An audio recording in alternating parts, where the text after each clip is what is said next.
बिस्मिल्लाहिर्रहमानिर्रहीम। अस्सलाम वालेकुम स्टूडेंट्स। आज के लेक्चर में हमने एक इंतहाई आसान टॉपिक देखना है जो कि है यूजेस ऑफ मीथेन। चैप्टर 8 में से अल्केन्स के एंड में दिया हुआ है आपको पेज नंबर 148 पे। ये बहुत इजी है, बहुत ही ज़्यादा इजी। सिर्फ यूजेस लिखे हुए हैं और आपको ये क्वेश्चन भी आ जाता है अक्सर कि फ़लाँ चीज़ के जी यूजेस लिखें 2 मार्क्स के।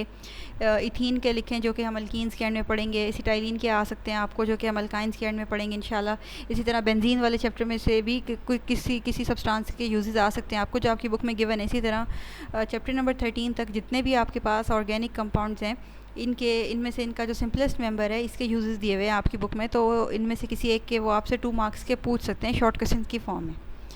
मेरा इसको स्पेशली पढ़ाने का मकसद ये है, हालांकि ये बहुत आसान है, आप इसको खुद भी पढ़ सकते हैं, सिर्फ लिखे हुए हैं। इसका मकसद मेरा ये है कि जब आप बच्चों को एक क्वेश्चन आता है ना, आप अपनी मर्ज़ी से यूजेस बना देते हैं। मतलब भले वो उस चीज़ का यूज़ हो ना हो, आपकी तरफ से वो यूज़ हो जाते हैं। तो ये वाला काम नहीं करना है आपने ज़रा अक्ल से काम करना है और जो आपकी बुक में यूजेस गिवन है या जो वाकई में उस कंपाउंड का यूज़ होता है, उसकी एप्लीकेशन होती है, वो लिख कर आने।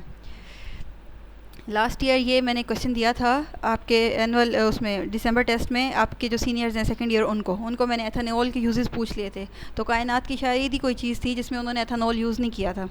तो ये वाला काम आपने नहीं करना है। तो बी वेरी केयरफुल। जो चीज़ें आपकी बुक में दी गई हैं बेहतर तो यही है कि आप वही लिखें, क्योंकि अभी आपकी स्टार्ट है, आपको इतना ज़्यादा पता नहीं है। या फिर अगर आपको बिल्कुल 100% श्योरिटी है कि जी हाँ वाकई में ये वाला जो सब्सटेंस है ये इस काम के लिए यूज़ होता है, तब आप उसको लिख दीजिए, कोई मसला नहीं है। अगर आप सही लिखेंगे भले बुक के बाहर से हो तो दैट इज़ एक्सेप्टेबल, लेकिन गलत मत लिखिएगा कि ख़ुद से कहानियाँ, तो वो आपके नुकसान में जाएगा। चलें जी, अब हम देख लेते हैं आपकी बुक में कौन कौन से डिस्कस किए हुए।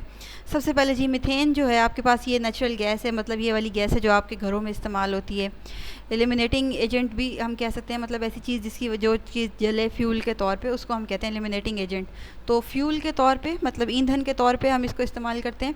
तो ये तो आपको पता भी है, ये आपकी बुक में फर्स्ट पॉइंट लिखा हुआ है, इसको आपने माइंड में बिठा लेना है। सेकंड जी हमारे पास है प्रिपरेशन ऑफ डिफरेंट केमिकल्स। मुख्तलिफ केमिकल्स बनाने के लिए भी हम यूज़ करते हैं, जैसे कि methylene chloride, chloroform, carbon tetrachloride. ये मैंने इनके फार्मूलाज लिख दिए हैं ताकि शायद आप देख लें अच्छी तरह और माइंड में बिठा लें अच्छी तरह, इनको दिमाग में बिठा लीजिए। सिंपल फॉर्म में लिखे हुए हैं तो आप इनको याद भी कर लीजिए। आपकी बुक में भी लिखा हुआ है। हमने हेलोजिनेशन जब की थी मीथेन की, तब आपके पास ये वाले तीनों सब्सटेंसेस बने थे। इसके अलावा मिथाइल क्लोराइड भी बनता है, वो हमने प्रोपोगेशन वाली रिएक्शन में पढ़ा था कि सबसे पहले आपके पास मीथेन से मिथाइल क्लोराइड बनता है। उसके बाद जब डबल क्लोरीन की सब्स्टिट्यूशन हो जाती है आपके पास इस तरह ट्रिपल की होती है, और फिर इन दी एंड उसकी होती है आपके पास 4 कार्बन्स की। तो आप इसको ज़रा सही तरीके से याद कर लीजिए। मिथाइलिन क्लोराइड बनता है हमारे पास, क्लोरोफॉर्म बनता है, कार्बन टेट्राक्लोराइड बनता है। तो ये वाले केमिकल्स आम तौर पे ये आप बना भी चुके हैं हेलोजिनेशन वाले रिएक्शन में। इसके अलावा जी हम ये मिथाइल अल्कोहल है आपके पास, मेथनॉल भी हम बना सकते हैं फ्रॉम मीथेन। सिमिलरली हम फॉर्मल्डिहाइड भी बना सकते हैं। आपकी बुक कहती है जी हम हाइड्रोजन साइनाइड बना सकते हैं। वो भी आपने ज़रा ध्यान में रखना है कि हम हाइड्रोजन साइनाइड की फॉर्मेशन या सिंथेसिस भी कर सकते हैं फ्रॉम दी मीथेन, बिल्कुल कर सकते हैं हम। इसके अलावा हमने ये पढ़ा था कि जी अगर हम उसकी इनकम्प्लीट ऑक्सीडेशन करें, यानी कि अगर हमारे पास ऑक्सीजन की सप्लाई कम हो तो हमारे पास इनकम्प्लीट ऑक्सीडेशन होती है मीथेन गैस की, जिसकी वजह से हमारे पास कार्बन ब्लैक बनता है, या जिसे आप कह सकते हैं प्योर कार्बन बनती है। अब ये जो कार्बन ब्लैक है ये आपके पास यूज़ होती है in the formation of tyres में, पेंट्स में और प्रिंटिंग इंक्स में। इसके अलावा जी मीथेन आपके पास यूज़ होती है in the formation of urea fertilizers में, यानी कि खाद के बनाने में आपके पास इस्तेमाल होती है। एज ए फ्यूल के तौर पे नॉर्मली ये यूज़ होती है इन दी जो ये आपके पास है मीथेन गैस। तो ये कुछ चंद यूजेस दिए हुए हैं आपकी बुक में, इनको आप याद कर लीजिए। थोड़ी देर लगेगी आपको, बल्कि अभी के अभी काम ख़त्म करें, 5 मिनट ही लगेंगे। इनको माइंड में बिठा लें ताकि आपको भूलें नहीं, क्योंकि आगे और मज़ीद चीज़ों के यूजेस आने वाले हैं। इस तरह आप मिक्स भी नहीं करेंगे।